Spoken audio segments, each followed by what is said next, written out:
የአዲስ አበባ ፖሊስ ጠቅላይ መምሪያ ከፖሊስ ጣቢያ እስከ ማዕከል በአንድ ቋት የሚያስተሳስር የሰው ሀብት ልማት አስተዳደር ሶፍትዌር አበልጽጎ ስራ አስጀመረ።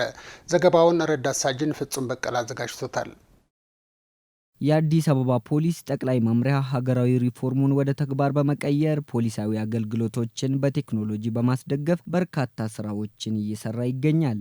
ጠቅላይ መምሪያው ከአዲስ አበባ ከተማ አስተዳደር ኢኖቬሽን ቢሮ ጋር በመተባበር ያበለጸገው የሰው ሀብት ልማት አስተዳደር ሶፍትዌር 5 ንዑስ ክፍሎች ያሉት ሲሆን ከ100 በላይ ሪፖርቶችን የሚይዝ ዘመናዊ ያደገና መረጃዎችን መተንተን የሚችል በ11ዱም ክፍለ ከተሞች የሚገኘውን የሰው ሀብት በአንድ ቋት ከማስተሳሰር ባሻገር ከቅጥር ጀምሮ እስከ ስንብት ያሉ መረጃዎችን የሚይዝ ነው ተብሏል።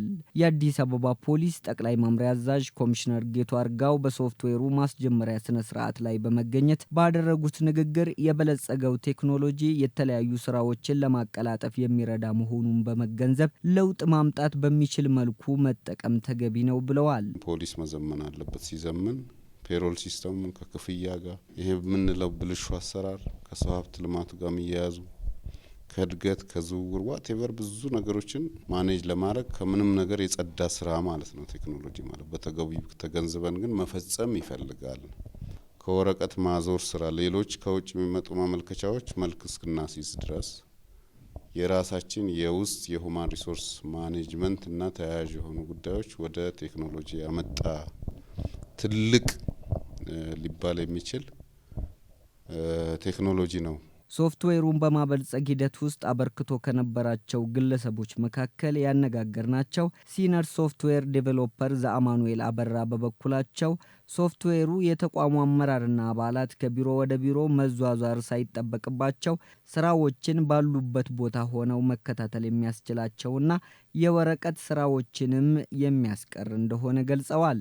በእያንዳንዱ ቢሮ ሄዶ ወረቀት ይዞ ከሚዞር ከራሱ ቢሮ ሆኖ ሲስተሙን ባጭሩ እዛ ሆኖ ምን ደርሷል ስራው ምን ላይ ነው ያለው የሚለውን ነገር እንዲያይ እንዲከታተል እንዲሁም ደግሞ ባለበት ቦታ ሆኖ ሲስተሙን አክሰስ ማድረግ እንዲችል ተደርጎ ነው የተሰራው።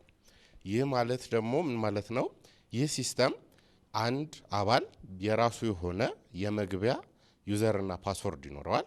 ማግኘት ያለበትን በሰው ኃይል አስተዳደር ማግኘት ያለበትን ጥቅም ቢሮ ሆኖ ያገኛል ማለት ነው። እንዲሁም ደግሞ የወረቀት ስራን ያስቀራል። በእያንዳንዱ ኃላፊ ላይ የተጠየቁ ስራዎች ይመጡላቸዋል። የተጠየቁ ስራዎችን ምን ያደርጋል? ያ ኃላፊ አይቶ ውሳኔ ያስተላልፋል ማለት ነው።